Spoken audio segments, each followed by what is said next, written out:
Apa yang mesti dilakukan sebenarnya? Pemerintah pusat dan daerah gandengan tangan membuat social safety net, jaring pengaman sosial. Maka saran saya sebenarnya ya, daripada Danantara itu nunggu, kasih aja ke sini. Apalagi seperti hari ini, kalau kita lihat dolarnya sudah 16.000 lebih ya. Sudahlah Pak Ganjar Bapak itu tidak laku lagi di negara ini. Bapak itu sangat memalukan. Kalau mau mematikan demokrasi ada 3 juga caranya. 1. Alah, nis. Macam-macam lah kau bikin cara berpidato ini ya. Di dalam masjid lagi. Ya, harusnya kau khotbah dalam masjid, ini cerita politik. Nis.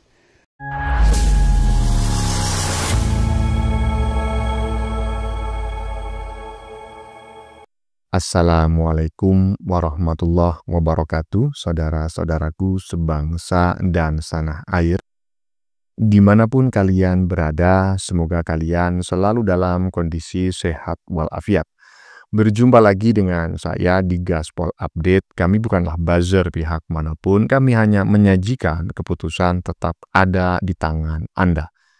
Teman-teman, ini ada video yang menurut saya cukup menarik, yakni tentang Pak Uban ya dan Abah yang beberapa waktu lalu secara berurutan memberikan ceramah di depan para mahasiswa dan pelajar di sebuah universitas di Jawa Tengah, di Jogja kalau nggak salah ya, di Jogja, ya betul ya. Yang disayangkan oleh banyak neti adalah ceramah yang dilakukan oleh 2 orang ini dilakukan di dalam masjid ya, tetapi yang disampaikan bukanlah pengetahuan umum atau pengetahuan keagamaan, melainkan bermuatan politis ya. Nyinyir dan nyindir isinya. Waduh. Ya, masih sama ya masih sama dengan saat debat capres dulu ya. Mungkin pasti teman-teman nggak lupa ya. Ya kan? Kayaknya yang sampai gini, Pak Uban sama Abah ini masih kerja kelompok gitu. Hahaha. Untuk menjatuhkan Prabowo dan Gibran ya kan. Minimal ini dugaan saya pribadi lah ya. Iyalah, kenapa? Ya karena ceramahnya bukan berisi ilmu pengetahuan gitu loh, malah berisi nyinyiran ya, sindiran kepada pemerintah. Udahlah Pak Uban ya kan. Kalau dapat 16%, ya udah terima aja. Abah dapat 24%, ya udah itu memang suara yang diberikan oleh rakyat. Nggak usah lah sindir sana sindir sini, nyinyir sana nyinyir sini gitu loh ya kan. Nggak usah menyalahkan pihak lain karena memang rakyat memberi Anda suara dengan jumlah segitu. Nggak usah bertanya, Anda percaya saya dapat segitu? Percayalah. Masa nggak percaya? Nah, bagaimanakah videonya dan bagaimanakah respon netizen? Mari kita tonton bersama. Kemudian mari kita komentari bersama di bagian akhir video. Ini dia. Ada PHK terjadi di banyak industri tekstil. Kemarin ada di industri elektronik, ada di industri makanan. Sudah terjadi. Apa yang mesti dilakukan sebenarnya? Pemerintah pusat dan daerah gandengan tangan membuat social safety net, jaring pengaman sosial. Maka saran saya sebenarnya ya, daripada Danantara itu nunggu, kasih aja ke sini. Ya, setuju nggak?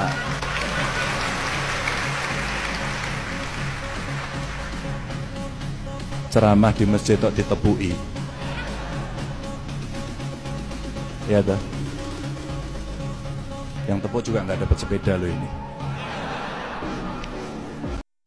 Wah, makin pinter aja bapak yang satu ini kalau omon-omon sependapat ya kan, omon-omon jempol ya kan, kerja 0, itulah Pak Uban ya kan, seolah-olah gayanya selangit katanya orang Jawa, koyo iyo padahal 2 periode membangun Jawa Tengah masih menjadi wilayah salah satu wilayah termiskin di Indonesia. Apakah gak malu omon-omon aja kau ini, Ban. Lanjut. Apalagi seperti hari ini, kalau kita lihat dolarnya sudah 16.000 lebih ya.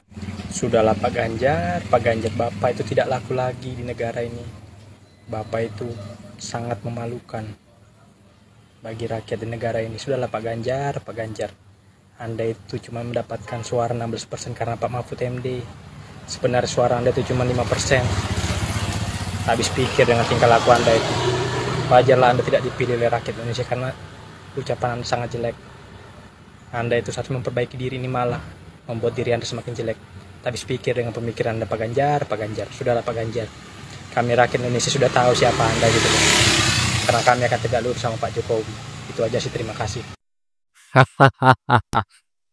Apa yang disampaikan oleh netizen barusan ya, saudara kita yang berasal dari Tarutung, Sumatera Utara ini, saya sependapat ya, bahwa Pak Uban itu nggak laku lagi di negeri ini. Jadi saran saya kepada Pak Uban, kalau masih bermimpi ya, kalau masih hasratnya, libidonya untuk menjadi presiden masih sangat tinggi, justru saya menyarankan Anda itu kayak diam lah ya, silent please ya, keep silent ya. Jangan banyak gedabrus. Semakin Anda banyak gedabrus, semakin Anda terlihat kemelinti dan semakin elektabilitas Anda semakin turun ya. Nggak ada rakyat yang akan memilih Anda. Lebih baik Anda diam ya, agar Anda nggak mendapatkan 16% lagi. Berapa Bang? Ya 2% lah. Kok tambah turun Bang? Iyalah, iya, mana ada orang yang mau milih dia ya kan? Lanjut.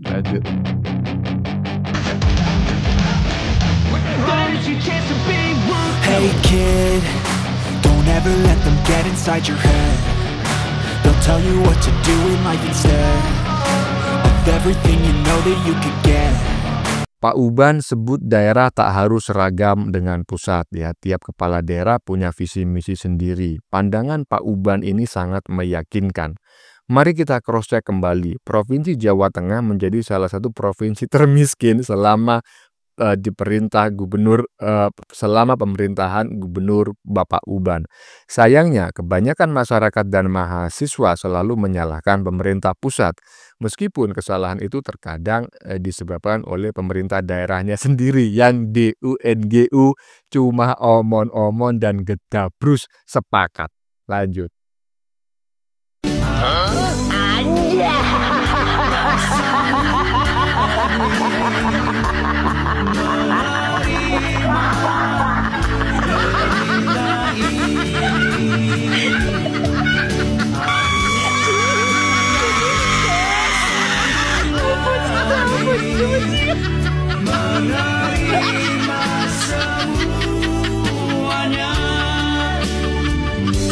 Isi ceramah di Masjid UGM ya, isi ceramah di Masjid UGM. Pak Uban singgung PHK massal dan Danantara. Kenapa kau singgung Danantara, kenapa? Pemasukan ke partai kau berkurang karena efisiensi. Kemudian BUMN kelas kakap itu ya, BUMN kakap itu yang besar-besar itu dikelola oleh Danantara, nggak bisa mengalir ke partai kau lagi. Kasihan kali.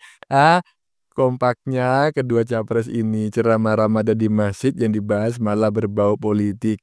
Iyalah, inilah yang disebut sebagai kerja kelompok. Kalau pada saat Pilpres lalu ya, pada saat debat capres, kedua orang ini kerja kelompok untuk menjatuhkan Prabowo. Saat ini sama, kerja kelompok itu masih berlaku untuk menjatuhkan reputasi dan kepercayaan masyarakat terhadap kepemimpinan Prabowo dan Gibran. Tetapi nggak masalah, yang percaya cuma RT 16 dan RW 24. Sisanya nggak ada yang percaya, ya toh? Iya, lanjut. Kalau mau mematikan demokrasi ada 3 juga caranya. 1. Alah, nis. Macam-macam lah kau bikin cara berpidato ini ya. Di dalam masjid lagi. Ya, harusnya kau khotbah dalam masjid ini cerita politik. Nis. Cemana ya kau ini nis. Aduh, taunya kami kemana arah tujuanmu itu. Ya. Mungkin kau nggak dilibatkan di kabinetnya Prabowo. Jadi kau bikin tadi singkirkan lawan. Tidak boleh bermain. Ya. Aduh nis, lagu lama yang kau buat nis. Iyalah Pak. Kalau menurut saya gimana gitu ya itu orang ya. Kalau udah nggak bisa ditertibkan, pulangkan aja lah ke negara asal leluhurnya ya kan. Di negeri ini cuma membuat gaduh, kisruh dan suka mengadu domba ya. Masjid itu tempat beribadah. Kalau tidak dilakukan ibadah, kalau ceramah, maka ceramahlah yang berhubungan dengan ilmu pengetahuan, ya kan? yang bisa menambah kedekatan manusia kepada Tuhannya dan lain sebagainya. Jangan malah nyinyirin orang lain, malah jangan nyindir-nyindir orang lain, apalagi ini di bulan Ramadan, gitu. Ya, jadi saya sependapat dengan bapak-bapak dari Batak barusannya. Di dalam masjid jangan berita politik, tapi khotbah penyegaran agama. Nah, itu saya sepakat gitu loh. Ini menurut saya perlu disikapi bijak oleh intelijen negara ya, karena ini menurut saya bukanlah sesuatu yang kebetulan, karena seperti yang saya duga kemarin, ini adalah permulaan. Pasti akan banyak lagi mereka ini berpidato di kampus-kampus lain, karena ini bagian dari grand design ya. Jadi kalah menggerakkan opini masyarakat secara publik, mereka mencoba menggerakkan opini para siswa dan mahasiswa dari kampus ke kampus, door to door. Ini berbahaya sekali, ini bagian dari pencucian otak yang harus disikapi oleh pemerintah dengan bijak ya, dengan cepat juga. Iyalah, lanjut. Jadi pesan saya itu. Nah, nanti kalau ada pemilu lagi, pilih yang benar. Ya, untuk ini bukan pilpres aja, DPRD. Dan itulah demokrasi. Cuman akhir-akhir ini ada yang mau ikut demokrasi nggak boleh ikut. Nah, itu tanda-tanda matinya demokrasi. Kalau mau mematikan demokrasi ada 3 juga caranya. Udah dipraktekin, dikasih tahu udah dipraktekin. Nah lo tanggung jawab, siapa kemarin yang memilih pilihan yang tidak beres? Pertanyaan pertama saya adalah, apakah di dalam masjid diperbolehkan bertepuk tangan dan bersorak-sorai? Saya sebagai manusia yang fakir ilmu hanya mendapati sumber-sumber dalil mengenai larangan bertepuk tangan di dalam masjid. Tolong koreksi saya jika saya mengalami kesalahan dan tolong tambahkan literasi saya mengenai hal ini. Untuk hal ini, saya sepenuhnya sependapat dan setuju dengan Pak Anies Baswedan yang mengatakan apabila ada kepala negara tidak bekerja dengan becus, maka hanya diberikan kesempatan 1 periode menjabat. Dan untuk menumbuhkan kesadaran masyarakat, untuk kedepannya jangan dipilih lagi apabila dirasa pemimpin negara ini tidaklah becus dalam mengatur negaranya. Namun, yang menjadikan ini tendensius dan juga kontroversial adalah pada saat itu konteksnya adalah Pak Anies Baswedan sedang menjawab pertanyaan dari anak SMA yang mengatakan bahwasannya pada saat ini Indonesia dalam keadaan yang porak-poranda. Dan makanya Pak Anies bilang, ya udah periode besok jangan dipilih lagi. Oke? Berikutnya saya ingin menanggapi statement Pak Anies yang bahwasanya Pak Anies juga di video ini ketika berceramah di Masjid UGM ini, Pak Anies juga mengatakan bahwasannya demokrasi sudah dimatikan dengan cara-cara menguasai wasit. Wasit di sini saya yakin ini tendensiusnya ke MK ya guys ya. Karena kita tahu kalau kita boleh flashback ke dalam pemilu tahun lalu itu banyak. Apalagi pengikut Pak Anies juga mengatakan bahwasannya pasangan Pragrip itu sudah menguasai hakim-hakim di MK seperti itu. Dan yang kedua, Pak Anies juga mengatakan ada orang ingin ikut berkontestasi politik tapi tidak jadi ikut karena matinya demokrasi. Wah, saya curiga nih ya Pak Anies. Pak Anies belum bisa move on dalam prahara dan juga dinamika politik dalam pemilihan gubernur di DKJ kemarin. Mohon maaf Pak Anies, kalau untuk itu saya mendukung penuh partai PDIP karena pada saat itu Pak Anies bukanlah dijegal untuk menjadi gubernur DKJ karena PDIP itu tegak lurus pada iman politiknya dan prinsip politiknya bahwasanya PDIP hanya akan mencalonkan dan mengusung calonnya yang merupakan kader tetap di PDIP. Itu merupakan iman PDIP yang sangat saya salut ya. Jadi jangan lagi ada Pak Anies membuat narasi-narasi penjegalan-penjegalan yang ada orang yang ingin ikut lomba tapi kemudian tidak diikutkan karena merasa disingkirkan. Sebenarnya tidak ada yang menyingkirkan Pak Anies. Seharusnya juga ya kita harus tahu Pak Anies tidak memiliki kendaraan politik manapun. Pak Anies juga tidak terafiliasi dengan partai politik manapun. Jadi kesimpulannya adalah ini adalah murni tentang keberadaan Pak Anies dalam partai politik. Jadi sangat lucu rasanya apabila Pak Anies masih ngerosting hal-hal yang terjadi di masa lampau. Padahal kita tahu duduk perkaranya adalah karena Pak Anies tidak memiliki kendaraan politik. Koreksi saya jika saya salah. Iya, jadi saya sependapat dengan Mbak Ririn barusan teman-teman ya, dan komentarnya cukup panjang. Saya cukup mengomentari sedikit bagian di bagian belakang tadi bahwa Abah tidak bisa mencalonkan diri sebagai gubernur Jakarta, ya kan? Itu bukan karena dijegal oleh siapa-siapa. Itu fakta, ya. Fakta. Semua orang pengamat politik, terutama pengamat politik yang tidak terafiliasi dengan pihak manapun, ya, itu pasti sepakat gitu loh. Termasuk neti, ya, pengamat jadi-jadian di media sosial, termasuk para tukang reaction politik seperti kami ini, ya kan? Mengertilah bahwa sebetulnya Abah itu tidak dijegal oleh siapapun, karena faktanya ketika detik-detik terakhir, ya, partai terbesar di Indonesia itu bisa mencalonkan calon gubernur dan wakil gubernur tanpa harus berkoalisi dengan orang lain gitu ya, dengan pihak lain ya, sehingga bisa mencalonkan Mas Pram dengan Sidul gitu ya. Itu memang Abah itu tidak terpilih gitu loh. Jadi partai terbesar di Indonesia ini tidak memberikan rekomendasi kepada Abah, bukan karena ada yang jegal, tapi karena enek aja mungkin, ya kan. Iyalah, ngapain ya kan mengusung orang yang mencela-mencela, sekarang A, besok B, lusa C, ya kan. Iyalah, kutu loncat. Tapi apa yang terjadi sampai detik ini orang belum move on dan selalu menyalahkan Jokowi, seolah-olah dia gagal menjadi presiden gara-gara Jokowi. Padahal rakyat memang tidak memilih dia, lebih banyak yang memilih Prabowo dan Gibran. Kemudian dia tidak bisa maju sebagai calon gubernur Jakarta untuk yang kedua kali, Jokowi juga yang disalahkan. Padahal karena nggak ada partai yang mau mengusungnya. Bahkan partai terbesar di Indonesia, ya, yang sudah pecah kongsi dengan Jokowi pun nggak mau mengusung elu, Bah. Aduh. Lanjut. Ceramah Anies Baswedan yang dilakukan di Masjid UGM beberapa waktu yang lalu itu cukup viral dan membuat pergunjingan publik yang tidak berkesudahan. Karena dalam ceramahnya itu, Anies dinilai menyinggung Prabowo Subianto sekaligus menyinggung Jokowi terkait dengan isu-isu politik yang cukup strategis. Nah, mari kita bedah satu persatu. Dalam ceramahnya di Masjid UGM, Anies mengatakan ada semacam 3 cara untuk mematikan demokrasi. 1, mematikan demokrasi itu dengan cara mengubah aturan main. Nah, Anies sepertinya ingin menyinggung bahwa di negara kita, khususnya pemilu 2024, ada aturan main yang diubah.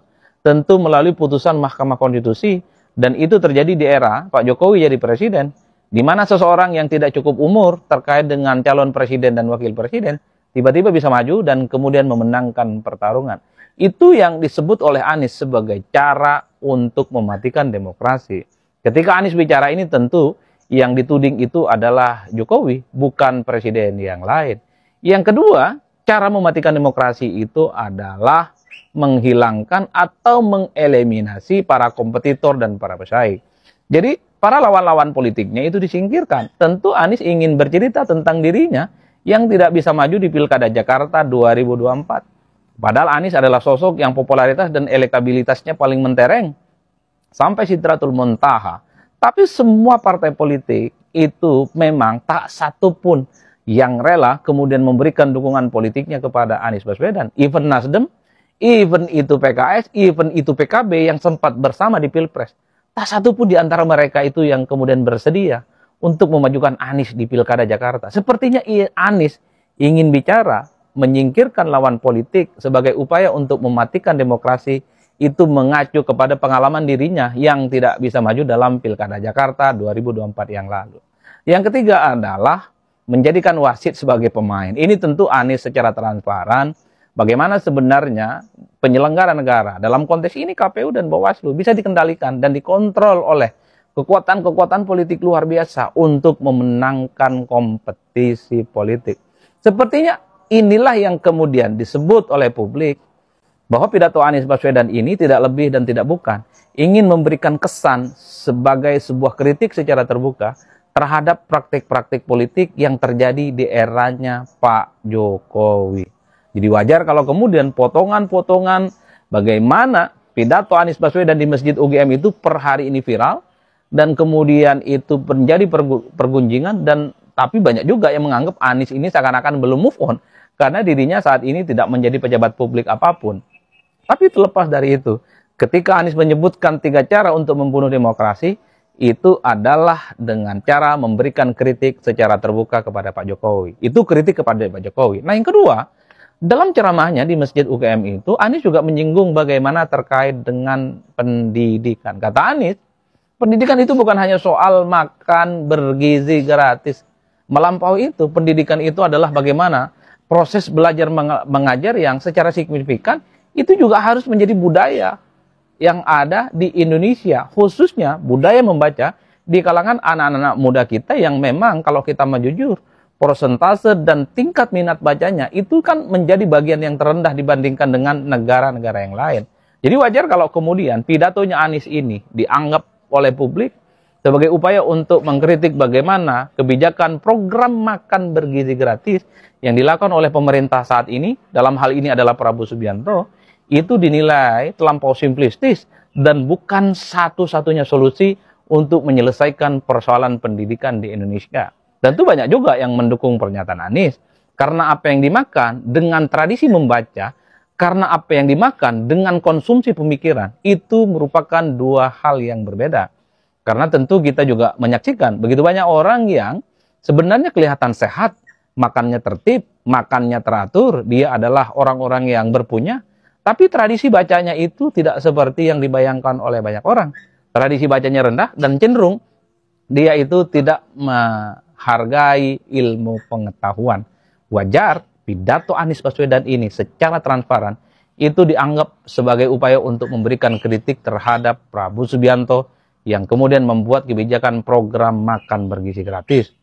Justru banyak juga yang kemudian membuli Anies itu dinilai sebagai orang yang gagal move on kala Pilpres dan kerjanya adalah menyerang Jokowi dan menyerang Prabowo Subianto. Ya, komentarnya cukup panjang ya, dan kalau saya mengomentarinya dari bagian per bagian ini sangat panjang sekali. Saya cuma tertarik gitu ya, saya tergelitik dengan pernyataan Adi Prayitno ini mengenai Abah sebagai sosok politikus atau politisi, sebagai tokoh yang paling mentereng, yang paling moncer di negara ini ya kan, bahkan kemoncerannya, kementerengannya itu sampai ke Sidratul Muntaha. Aduh, sampai ke Sidratul Muntaha ini menurut saya adalah sindiran yang sangat menurut saya nggak ngotak sekali ya. Sindiran yang disampaikan oleh Adi Prayitno ini. Ini maksudnya gimana? Nyindir para anak-anak Abah yang menganggap Abah ini adalah Imam Mahdi, ya kan? Utusan Tuhan, ya kan? Titisan Nabi atau punya dompet dari surga atau gimana ini Mas Adi Prayitno? Tolong dijelaskan lah. Karena Anda mengatakan tadi bahwa Abah ini mentereng sampai Sidratul Muntaha. Seharusnya kalau mentereng sampai Sidratul Muntaha, ketika Abah mencalonkan diri sebagai presiden, itu pasti jadi. Kenapa? Karena yang milih bukan hanya manusia, para malaikat juga milih. Aduh, Abah. Ya teman-teman ya, sudah kita saksikan bersama beberapa video yang sudah kami sajikan. Tadi di bagian depan kita lihat bersama video tentang Neti yang berpendapat dalam bentuk tulisan ya, katanya kalau urusan omon-omon ya dua bapak ini adalah jagonya ya kan. Ya iyalah betul ya, kalau ngomong kata orang Jawa itu koyo iyo dua orang ini ya kan, Abah dan Pak Uban. Tapi tidak pernah ada buktinya kalau ngomong ya kan, koyo iyo tapi nggak pernah ada buktinya. Omongannya gedabrus doang ya. Jadi gubernur Jateng 2 periode Jateng malah jadi salah satu daerah termiskin di Indonesia ya kan. Jadi gubernur Jakarta 1 periode nggak bisa ngatasi banjir dan bisanya cuma ngelubangin jalan ya kan. Iya, ini manusia koclak ya kan, macam gini ya kan, masih saja ada yang ngundang gitu loh. Ini yang saya itu perlu mempertanyakan gitu loh. Manusia koclak macam kayak gini kok masih aja ada yang ngundang gitu loh. Kampus-kampus lagi ya kan, golongan akademisi lagi. Aduh, muka-muka beton macam kayak gini ya kan, omon-omon aja, antara omongan dengan fakta nggak sesuai. Disuruh ngajarin para mahasiswa, ya tambah tawur toh Pak. Oke teman-teman ya, konten yang baru saja kita saksikan ini adalah tentang Pak Uban dan Abah yang beberapa waktu lalu secara berurutan memberikan ceramah di depan para mahasiswa di sebuah universitas gitu ya. Yang disayangkan banyak neti, ceramah yang dilakukan di dalam masjid itu dianggap bermuatan politis ya kan. Iyalah, sepertinya masih sama ya dengan saat debat capres dulu. Kayaknya sampai sekarang Pak Uban dan Abah ini masih dalam kontrak kerja kelompok Kerja kelompok untuk apa Bang? Ya untuk menjatuhkan Prabowo dan Gibran lah. Minimal ini dugaan saya, ya kan? Karena ceramahnya bukannya berisi ilmu pengetahuan, malah nyinyiran, sindiran, ya kan? Berbalut curhatan, ya kan? Iyalah, udahlah Pak, ya kalau dapat 16%, udahlah terima, ya dapat 24%, udah terima, ya kan? Nanti nyalon lagi 2029, jangan banyak bacot sekarang, ya kan? Nggak usah menyalahkan pihak lain, karena memang rakyat memberi Anda suara dengan persentase segitu. Nggak usah tanya, Anda percaya saya dapat segitu? Ya percayalah kalau saya, ya kan? Iya. Bagaimana menurut kalian? Keputusan ada di tangan Anda, silakan tulis di kolom komentar baik Anda yang setuju maupun yang tidak setuju dengan isi konten ini. Sebelumnya saya memohon maaf jika dalam penyajian konten ini ada kata-kata yang menyinggung, kurang tepat penggunaannya, atau ada data yang dianggap keliru atau salah. Saya memohon maaf yang sebesar-besarnya. Kita jumpa lagi di lain video. Salam NKRI.